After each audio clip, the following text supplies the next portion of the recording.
Well, not many showbiz relationships survive, but one of the most endearing and enduring Hollywood love stories was between Paul Newman and Joanne Woodward. For years, Joanne Woodward kept quiet while the world swooned over her marriage to Paul Newman. The Hollywood heartthrob every woman wanted, and the man she somehow managed to keep. Their love story was painted as flawless, almost sacred. But at 95, Joanne isn't holding back anymore. She's finally spilling the truth about life with Newman. And what she reveals shatters the fairy tale everyone thought they knew. From Georgia roots to Hollywood heights. Before the world labeled her as Paul Newman's wife, Joanne Woodward was just a Southern girl chasing big city dreams. Born Joanne Gignot Tremere Woodward on February 27, 1930, in Thomasville, Georgia. She came into the world with a name that carried weight. Those middle names, rooted in old Huguenot heritage, hinted at a girl destined to stand out.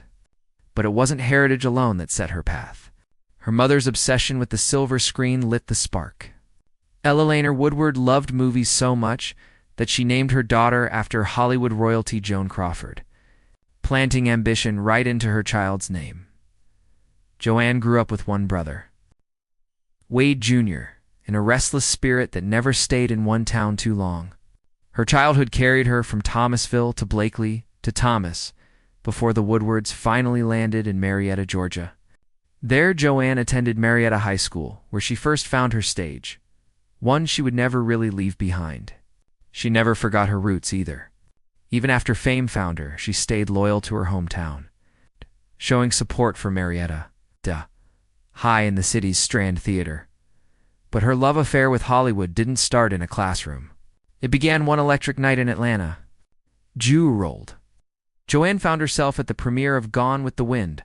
Swept up in the chaos of flashing lights and star-studded arrivals, she darted into the parade of actors and without hesitation plopped herself onto the lap of none other than Laurence Olivier.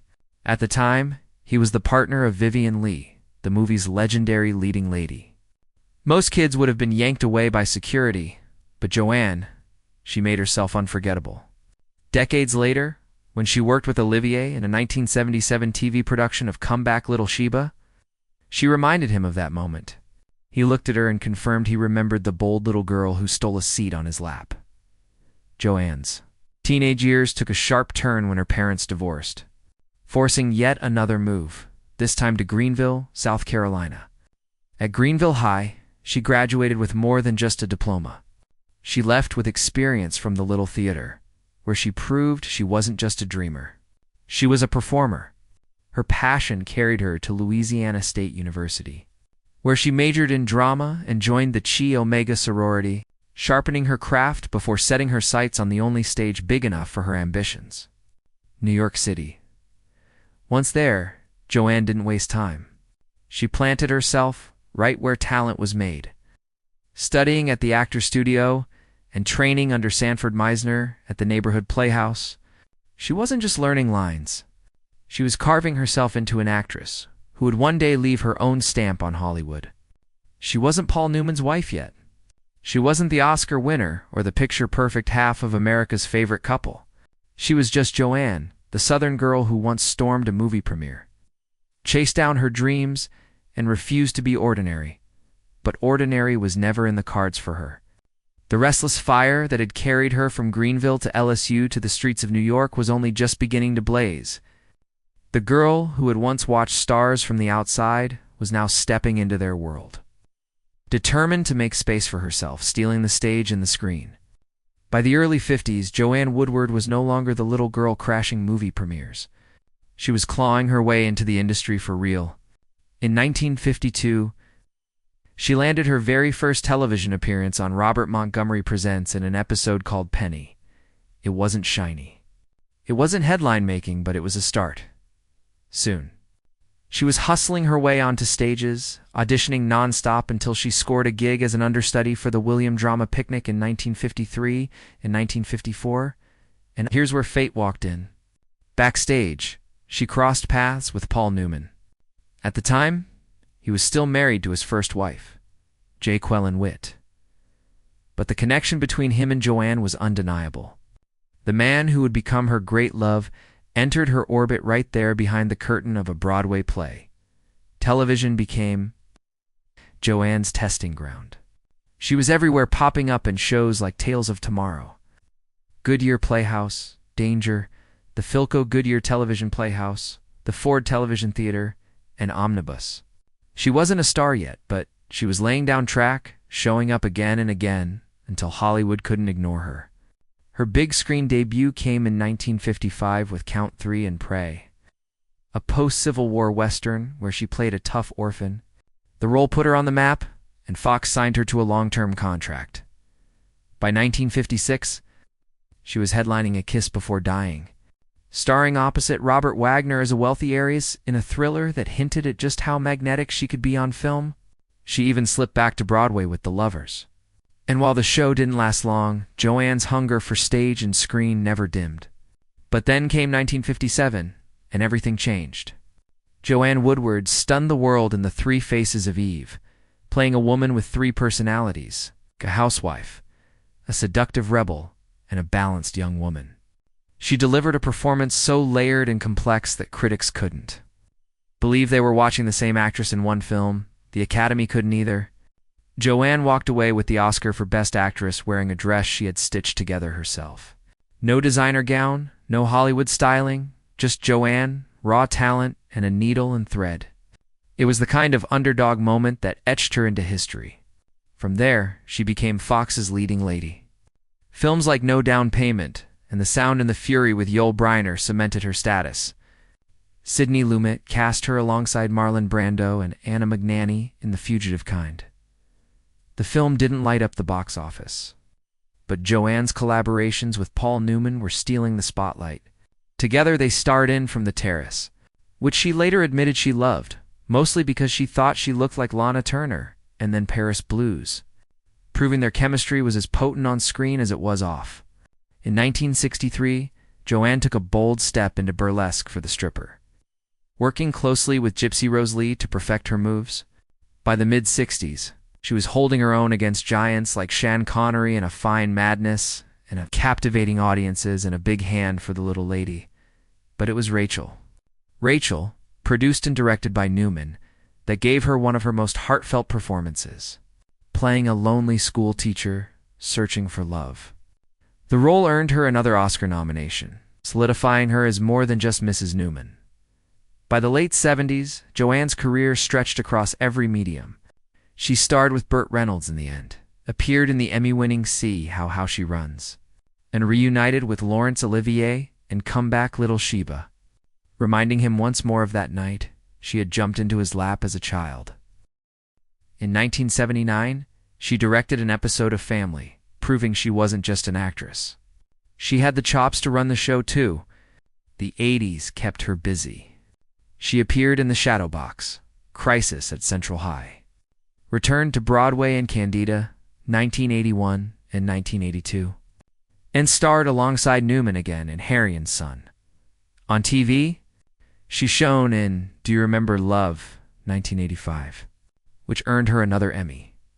And when she wasn't acting, she was writing and directing, adapting Shirley Jackson's Come, Long With Me in 1982 and taking on Tennessee Williams in The Glass Menagerie.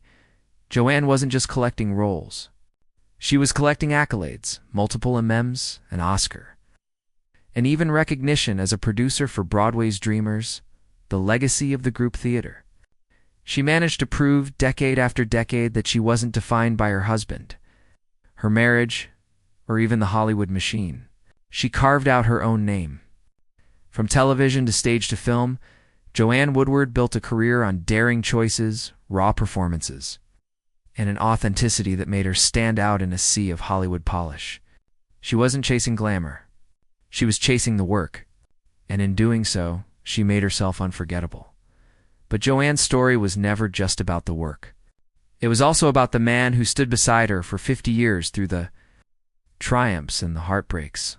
Because as much as she built her own legacy, she also helped build one of the greatest love stories Hollywood has ever known. A partnership turned love story. Paul Newman and Joanne Woodward's love story wasn't just another Hollywood fling. It became the gold standard for what a lasting marriage in show business could look like. They were married for half a century from 1958 until Newman's death in 2008. And through those decades, they built a life that mixed passion, family, heartbreak, and legacy. The connection started quietly. They first connected during the Broadway play Picnic, where Newman was still married to Jackie Whitty. Joanne wasn't instantly smitten. Years later, she described how she hadn't been bowled over by his looks at first, though she eventually compared him to an ice cream soda on a sweltering day. Something so perfect it was impossible to resist. It wasn't until they reunited on the set of The Long Hot Summer in 1957 that friendship turned into something undeniable. Soon after, Newman's first marriage ended, and he and Joanne stepped into a new life together. They tied the knot in Las Vegas on January 29, 1958, and Joanne instantly became stepmother to Newman's 3 children: Scott, Susan, and Stephanie from his first marriage. Together, she and Newman added 3 more daughters to the family: Ela Lehner, Nell, Melissa, and Claire Clay.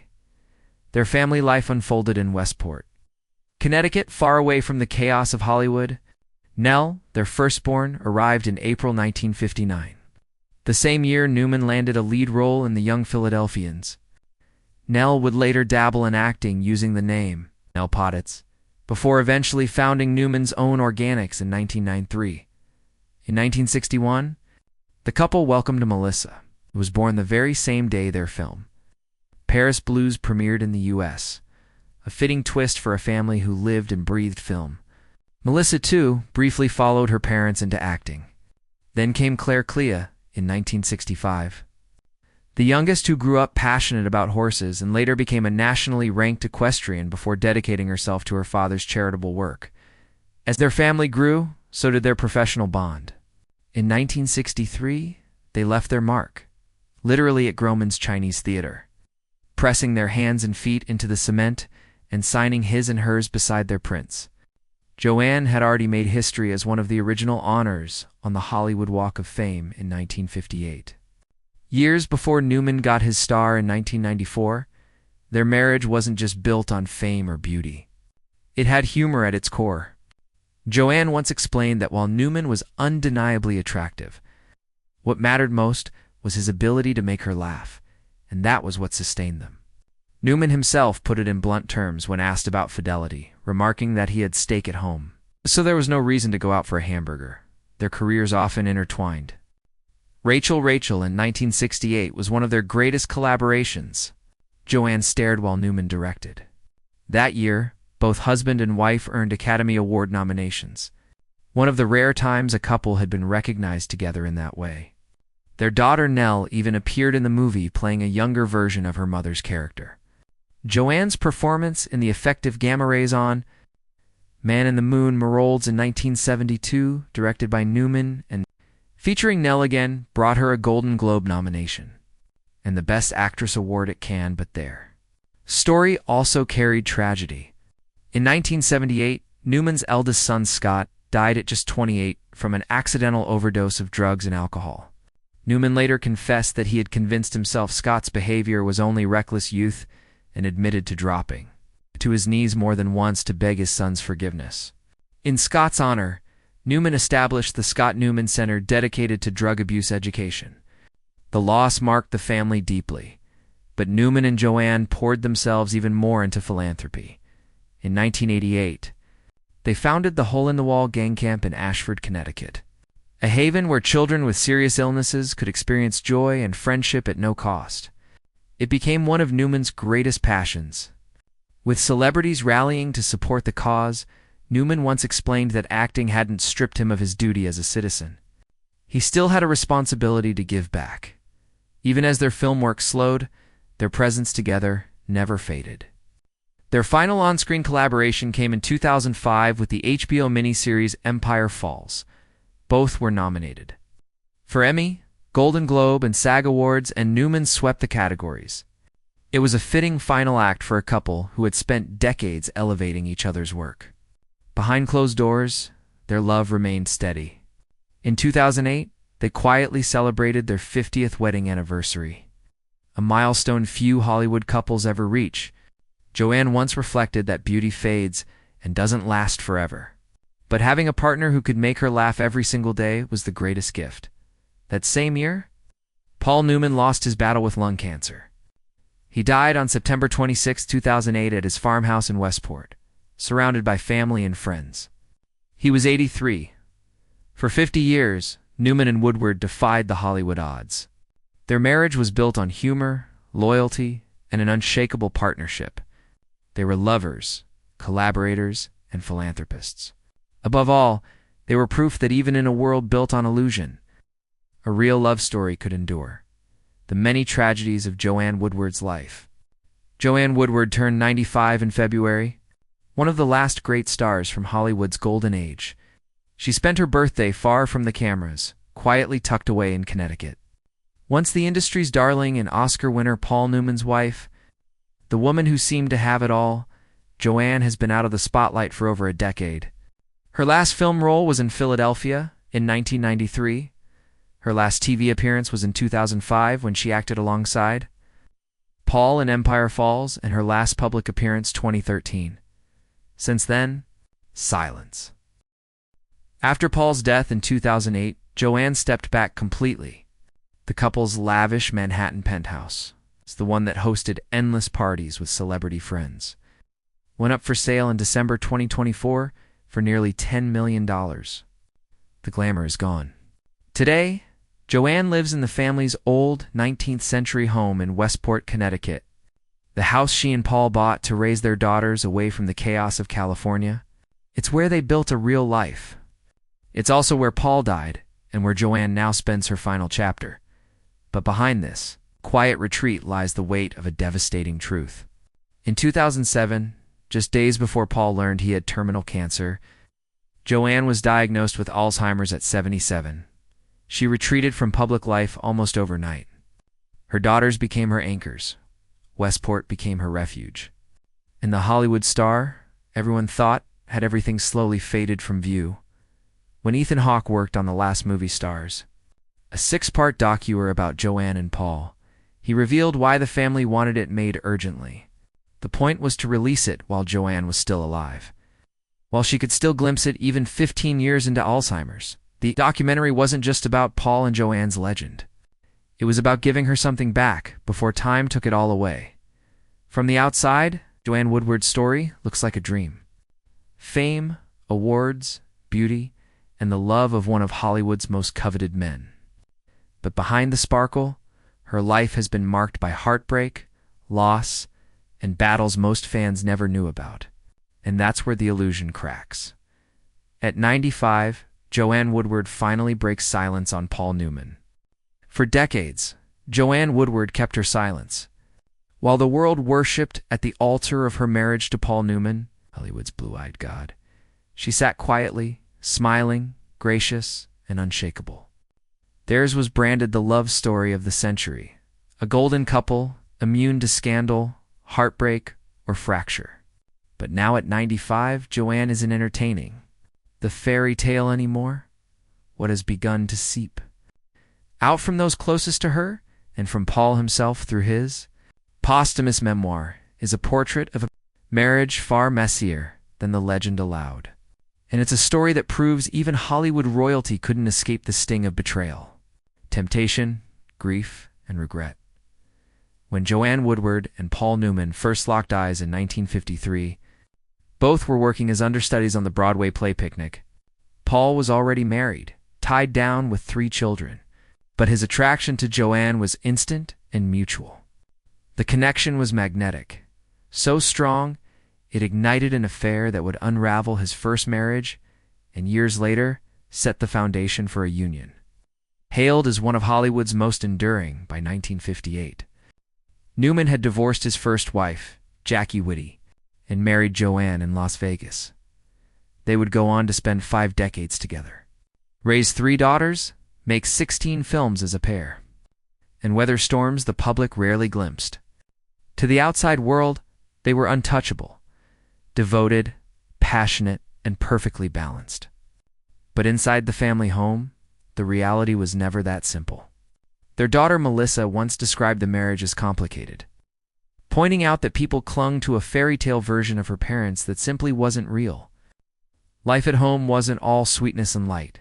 There were long stretches of tension, arguments that simmered and flared, and moments where the marriage itself teetered on the edge. What held them together, Melissa admitted, was their refusal to quit. Even in their darkest hours, the complications ran deeper than career pressures or clashing personalities. Paul Newman, for all his charm and charisma, carried heavy shadows. He was haunted by the death of his only son, Scott, who died at just 28 from an overdose of drugs and alcohol in 1978. That loss never left him. And guilt became a quiet, corrosive presence in his life. Then there was the drinking. Those closest to the couple recalled Paul's fondness for beer and whiskey, which often spiraled into full-blown binges. Joanne, who bore the brunt of late nights and drunken absences, once drew a firm line in the sand. She made it clear she wouldn't tolerate a husband who staggered home from supposed work to waste it to function. Either he pulled himself together, or she would walk away. Paul understood she wasn't bluffing. The pressures of Hollywood only complicated things further. Both Newman and Woodward were stars in their own right, constantly balancing the demands of fame with their private lives. But while Joanne often stepped back to prioritize their children and stability, Paul wrestled with the duality of being a family man and an adored symbol, pursued relentlessly by women who wanted to be the one to snag. Hollywood's most desired man, Paul himself was brutally honest in his memoir. The extraordinary life of an ordinary man.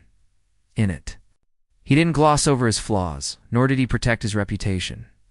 He admitted that Joanne had awakened a inside of him that shocked even him. He described the early years of their marriage as drenched in passion with a makeshift love nest Joanne had built in their Beverly Hills home. A room she dubbed the F-Hut, furnished with a thrift shop double bed, where they regularly indulged in wild intimacy. Even while his kids were just down the hall, "We left a trail of lust all over the place," Paul recalled in one of the most candid confessions to ever surface from a Hollywood star. That lust, however, wasn't always confined to Joanne.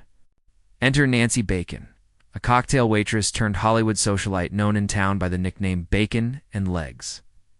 Petite, seductive, and impossibly charming, she caught Newman's eye during the height of his career. Their alleged affair lasted for nearly 2 years, a secret that, according to Bacon herself, was hardly a secret at all. In Hollywood, everyone knew. Friends, directors, insiders, they covered for him. While Paul was telling Joanne he was working late, he was, according to Bacon, slipping into her home and spending night after night in her bed. For her, it was intoxicating. For him, it was a cocktail of guilt, desire, and alcohol. Newman was already battling his drinking problem during this period, often drowning his conscience in beer and whiskey. Bacon later claimed she always knew the affair would end, not because their passion ran out, but because his guilt eventually would. Rumors swirled in Hollywood, and while Newman snapped at journalists who dared to probe, the rumors of the infidelity found their way back to Joanne. For her, the betrayal cut deep. At one point, she reportedly considered walking away entirely, tired of the late nights, the drinking, and now the infidelity. Yet somehow, against all odds, she stayed. That decision to stay defined Joanne Woodward's life. She admitted later that being Mrs. Paul Newman was not easy. It came with constant battles, both public and private, good days and bad, sometimes in equal measure. But she also admitted that the good outweighed the bad. Their daughters echoed the same sentiment. Their parents' marriage was messy, complicated, and sometimes explosive, but it endured. They didn't walk away. They fought, and they fought hard. Paul, for his part, never stopped professing his devotion to Joanne, even when women threw themselves at him. Even when his symbol status meant endless temptation, he reminded the world he already had what he wanted at home. His famous line summed it up: "Why go out for a hamburger when you have steak at home?" Yet behind closed doors, Joanne bore the scars of being that steak, of being the anchor for a man who sometimes drifted, sometimes drowned. To the end of his life, Paul seemed captivated by Joanne.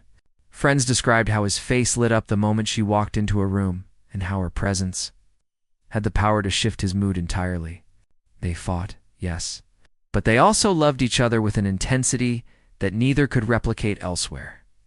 And Joanne, though not hailed as a symbol like her husband, adapted to the role of Symbol's wife. She often brushed off the frenzy of attention Paul received, insisting she didn't feel threatened.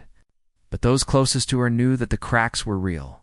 She had built a fortress of grace and composure, but behind it lay the weariness of someone who had endured much more than the world ever knew. Now at 95, living quietly in Westport, Connecticut, Joanne has no need to play the part anymore.